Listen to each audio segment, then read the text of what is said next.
हम मरना जीना किसको मानते हैं? शरीर को। चेतन की धार जो होती है वो अजर है, अमर है, अविनाशी। रूह को मौत नहीं आती।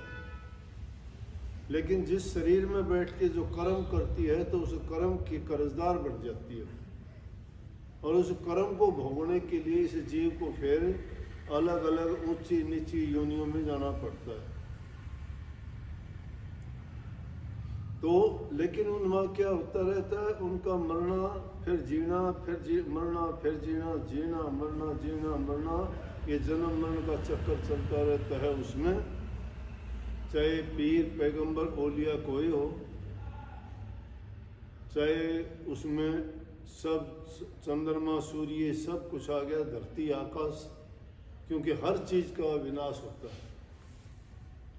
सृष्टि की कहते हैं कि विनाश होता है, फिर बढ़ती है, फिर विनाश हो जाता है। कितनी बार बनी होगी, कितनी बार बिगड़ी होगी, बनती रहती है, बिगड़ती रहती है। तो इसलिए कहते हैं कि इनमें सब चीज़ों को देखोगे, चाहे वो देवता हो, देवी हो, चाहे कोई वो पीर पैगंबर ओलिया हो, चाहे चांद सूरज हो, धरण आकाश हो, ये सब के सब मुर्दा हैं। जिंदा तो उसको कहो जो सदा अमर रहता है, और सदा अमर सिर्फ कौन रहता है? शब्द। जो ईश्वर कहो, परमात्मा शक्ति कहो, शब्द कहो, उसको सतगुरु के नाम से भी हम कह सकते हैं। सतगुरु जो पूरी दुनिया का करता है, जिससे ब्रह्मा विष्णु महेश जो सृष्टि को चलाते हैं उनको भी बनाने वाला है, वो होता है शब्द। तो कहते हैं कि वो नाम है, और उस नाम का कोई नाम नहीं है, वो अनाम है।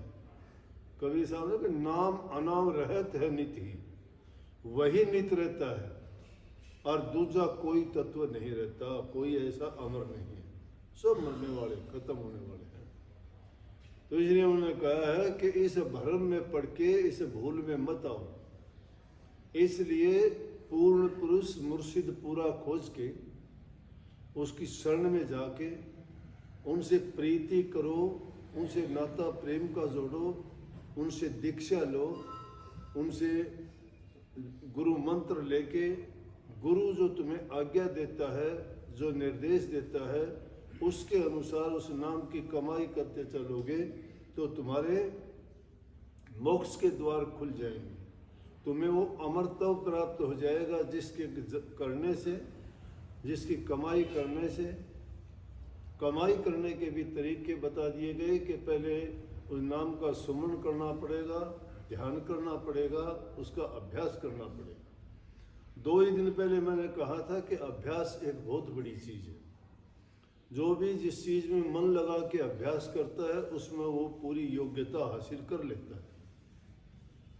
किसी को भी देखोगे, किसी भी काम में लगोगे, शुरू में करना बड़ा कठिन और मुश्किल दिखाई देता है, लेकिन नित्य प्रति के तुम जब अभ्यास करते जाओगे तो तुम्हारा वो आदत पुख्ता हो जाएगी। फिर आपको उसमें इतनी निपुणता प्राप्त हो जाएगी कि आपका ध्यान इधर उधर होगा तो भी आप हाथों से काम करते रहोगे, टांगों से चलते रहोगे, आंखों से देखते रहोगे, कानों से सुनते रहोगे, लेकिन मन तुम्हारा उसी ठिकाने पर टिका भी रहेगा।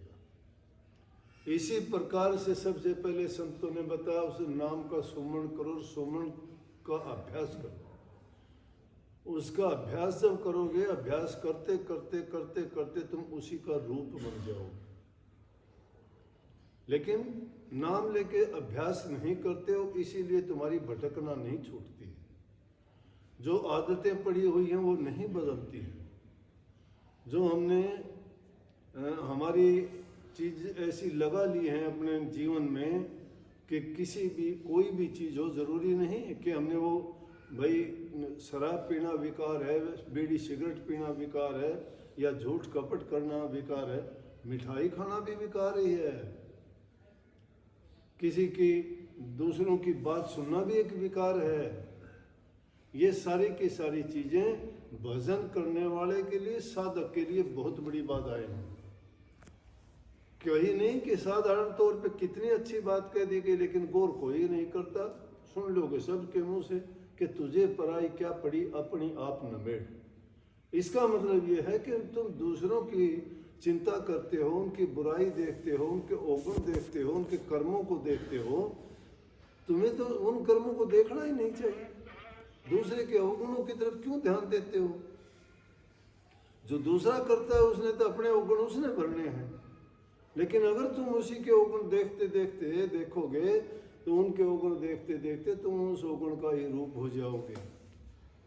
इसलिए उनकी तरफ ध्यान ना देके अगर बुरी चीज का सिमरन करते हो, चिंतन करते हो, ध्यान करते हो, इन आंखों से देखते हो तो उन्हीं की में ध्यान लग जाएगा। इसलिए संतों ने कही कि तुम अपने मन में सुमन करो, और ध्यान करने की अगर कोई चीज है तो गुरु का रूप है, क्योंकि मन को तो चाहिए कोई ना कोई ठिकाना।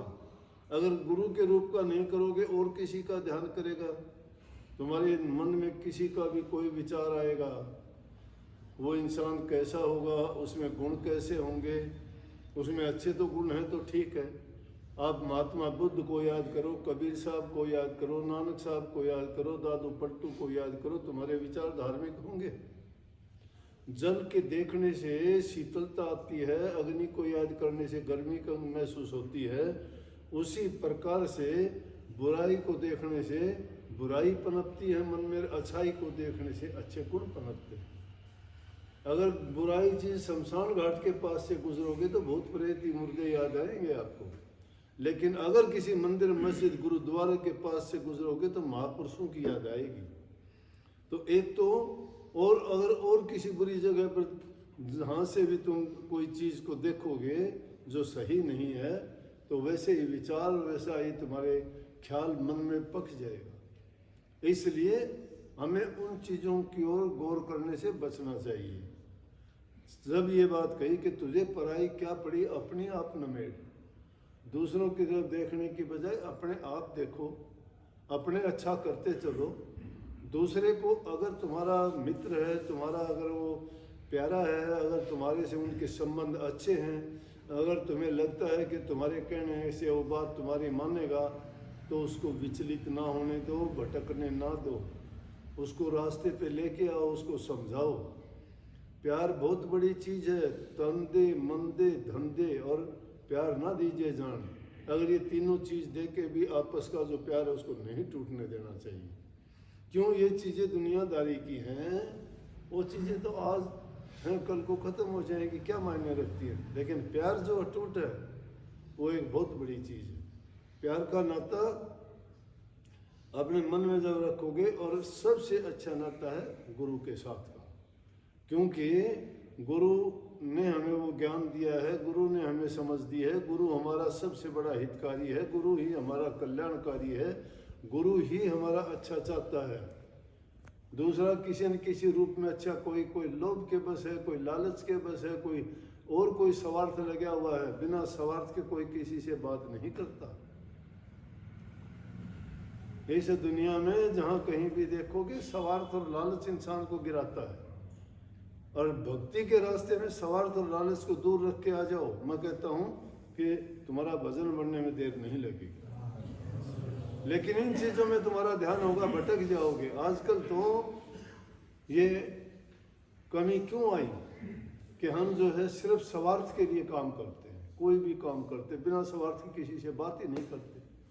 जिससे हमारा कोई काम नहीं निकलता उसकी तरफ मुंह करके भी नहीं देखते, और जिससे स्वार्थ होता है उसके आगे पीछे उसके भागे फिरते हैं अपने स्वार्थ सिद्धि के लिए, उसके आगे गिड़गिड़ाते हैं, उसकी झूठी बात के भी हाँ भरते हैं।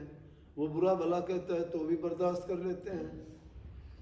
स्वामी जी महाराज ने कही है, रे कहाँ की भक्ति करोगे, हमने तो मंगते और भिखारियों जैसा भी मन नहीं बनाया।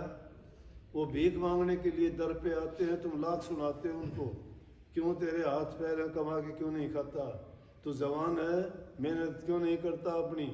ये झोड़ी उठा ली, मांगने में नीयत धर ली, कमा के खाना छोड़ दिया, लेकिन वो सुनता नहीं किसी की भी। तो सुनता ही नहीं कि उसको कोई कहता है, उस लेके ही जाता है, चाहे उसको कुछ भी डालो। तो कहते हैं कि हमने तो अपने उसे मंगते जैसी भी नीति नहीं बनाई, हम तो सिर्फ स्वार्थ के लिए ही भागे फिरते हैं। इसलिए अच्छे काम और अच्छे रास्ते पे जब चलोगे, नेक कर्म करोगे, तो संतों ने कही कि पहले नाम का सुमरण करो, अपना चिंतन शुद्ध करो, शुद्ध विचार मन में ले आओ, नेकी के रास्ते पर चलो, बुराइयों को तजो, खोटे मंदे कर्मों में नीत ना लगाओ, लालच और स्वार्थ को दूर भगाओ। परमात्मा ने तुम्हें पैदा किया है, सब इंतजाम करेगा वो, लेकिन कर्म से जी ना चुराओ। कर्म करो, कर्म कैसा शुभ करो, कर्म वो करो जिससे किसी को दुख ना हो, कर्म वो करो जो किसी के रास्ते में तुम्हारा बाधा ना बने, और तुम अपने सच्चे मन से सही रास्ते से अगर अपना काम करते चलते हो तो मालिक तुम्हारा इतना साथ देता है कि उसमें 1000 गुना शांति सुख मिलेगा तुम्हें। और जो आदमी नियत खोटी कर लेता है, वो आदमी बस रात दिन उसको वही धुन लगी रहती है, उसको कभी शांति मरते हुए भी नहीं मिलती। लालची आदमी तो ये कहता है कि मैं मरूं जिद मेरी कब्र में भी रख दी हो कोई चीज, उसका लालच पूरा नहीं होता। मरते वक्त तक क्या मिलता है बोलो? अरे जीवन चलाने के लिए, पेट के लिए रोटी होनी चाहिए, तन ढांपने के लिए कपड़ा होना चाहिए, और फालतू चीजें जिन्होंने संग्रह कर लिया वो साथ लेके गया क्या? कोई साथ लेके जाने वाली चीज है प्रभु का नाम, मालिक की भक्ति, अच्छे गुण।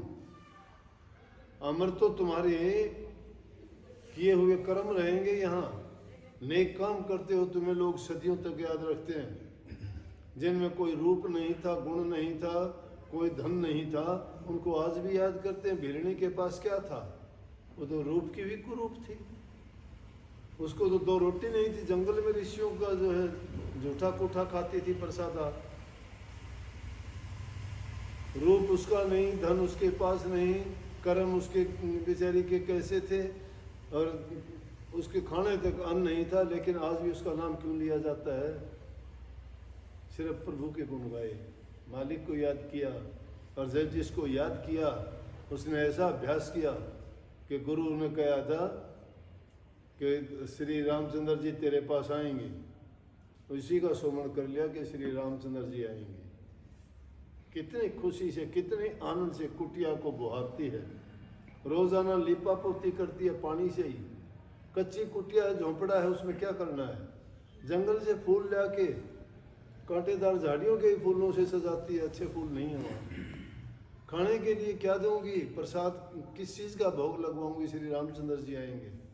रोजाना जाती है, बेर तोड़ के लाती है, चख के देखती है मीठे हैं कि नहीं, मीठे हैं तो डलिया में रख लेती है। रोजाना का ये कर्म है। उठती है, स्नान करती है, चौका झाड़ू करती है कि क्या पता किस टाइम आ जाए। पूरा दिन संवारती रहती है, और फिर इंतजार में आंखें लगी रहती हैं, अब आए, उस रास्ते से आए, कभी पीछे से ना आ जाए। बार बार उठ के देखती है, एक पल के लिए भी उनसे ध्यान नहीं हटाती, ख्याल नहीं हटाती। वही सुमन, उस सुमन ने रामचंद्र जी को परेशान कर दिया। और रामचंद्र जी बड़े बड़े ऋषि मुनियों के बड़े बड़े आश्रम थे, बड़े बड़े उनके चेले थे, बड़े बड़े महामंडलेश्वर वहाँ बैठे हुए थे। उनको सबको छोड़ के वो देखते रह के बोले जी हाँ मेरा ये, मेरा ये। श्री रामचंद्र जी बोले अरे भिलनी कहाँ है? भिलनी के पास गए, देखते रह गए। भिलनी के पास ऐसा क्या है? नीची जाति की है, चेहरे से कुरूप है, हमने तो उसको निकाल रखा है, अछूत है, किसी चीज को हाथ नहीं लाने देते। रामचंद्र जी को क्या खूबी नजर आई? भक्ति का राज। हम भक्ति थोड़ा करते हैं, हम तो फिसले हुए हैं लालच में, स्वार्थ में, विषय विकारों के कीड़े हैं। दूसरों की गलतियां ढूंढने में अपनी ओर देखते ही नहीं। तुमने क्या कर रखा है, तुम्हारा क्या कर्म है। जब इंसान इस बात को सोच लेता है, वो इंसान सुधर जाता है, बन जाता है उसका जीवन। ये दिन जिंदगी के तो 4 दिन हैं, कभी काया खोटी, कभी माड़ी, कभी मोटी, क्या मिलेगा? ये तो बढ़ती बिगड़ती रहती है। इसको सजा लो, कितना सजा लोगे? अमर रह जाएगी। टाइम जब गुजरेगा ये चमड़ी लटक जाएगी सब। जैसे शेख फरीद ने कही, फरीद साहब एक बार चले जा रहे थे, देखा एक खोपड़ी पड़ी है वहाँ किसी इंसान की, लेकिन मन में कल्पना करता है कि ये किसी, हो सकता है राजा की रानी की हो सकता है किसी राजकुमारी की हो, और वो कितनी सुंदर रही होगी। इसके ऊपर जो चमड़ी थी वो सफ़ेद चमड़ी होगी, नीली आंखें होंगी, लंबे बाल होंगे उसके, गुलाबी होठ होंगे उसके, सुंदर चेहरा होगा, नौकर चाकर उसकी सेवा करते होंगे, वो पलंग से नीचे नहीं उतरती होगी, खाना पीना उसका बहुत बढ़िया होगा। देखो इतनी सुंदर थी वो। अगर वो आंखों में काजल भी डालती होगी तो भी उसकी आंखों में दर्द होता होगा, सड़ाई से भी दर्द होता होगा। आज क्या देखता है, उसकी आंखों के जो गड्ढे हैं उनमें पक्षियों ने अंडे दे रखे, और उनको देखिए कल्पना करके कहता है, कल्पना करके ये कहता है कि जो काजल रेख भी नहीं सहाया करती, आज उनमें पक्षी और सूए बैठे हुए हैं। क्या बनेगा इंसान का? नर तेरा चोला रतन मोला, जानते हैं जग सारा, स्वर्णम चंद्र जति गोरख बोले, मर जागा बोलन हारा। उठ जाएगा ये पंछी। देखते देखते बच्चे थे जवान हो गए, जवान थे बूढ़े हो गए, बूढ़े थे चले गए। देख फरीदा जोथिया दाढ़ी होई भूर, आगे नेड़ा आया पीछे रहिया दूर। अब तो आगे नजदीक आ गया है, पीछे का बहुत दूर चला गया। देखते देखते बाल सफेद हो गए, लेकिन फिर भी चेत नहीं किया, बुराइयां नहीं छोड़ी, जीवन के बारे में नहीं सोचा, लगे रहे खोटे मंदे कर्मों में, जीवन को बर्बाद करने में। ये नहीं सोचा ही पशु तुल्य जीवन बना लिया हमने। इसलिए जितना हो सके नेक काम में अपने मन को लगाओ, बुराइयों को छोड़ो, सही रास्ते पे चलोगे, तुम जीते जी मन में शांति रहेगी, सुख रहेगा। और जब जाओगे सुखाले जाओगे, दुनिया से सारे दरवाजे खुले मिलेंगे, तुम्हें प्रभु के दरबार में प्रवेश मिलेगा। नहीं तो इसे दुनिया में मुर्दों के देश में बार बार आओगे, ठोकर खाओगे, कर्म भोगोगे, चीखोगे, चिल्लाओगे, कभी लूले, कभी लंगड़े, कभी बिना बाप के, कभी बिना माँ के, कभी बिना भाई के, कभी बिना पत्नी के। कोई रांडा मरेगा और कोई बैरुड़ा मरेगा, कोई रोग में मरेगा, कोई एक्सीडेंट में, कोई फांसी खा के। क्यों? गंदे मंदे कर्मों के कारण तो ऐसा ही होगा। अगर कर्म अपना बना लोगे, संवार लोगे, तो ऐसे नहीं मरना, हंसते हुए जाओगे। क्यों जाओगे? कि जिसने अपने जीवन का पूरा लाभ उठाया वो हंसता हुआ जाएगा। बहुत बहुत आशीर्वाद।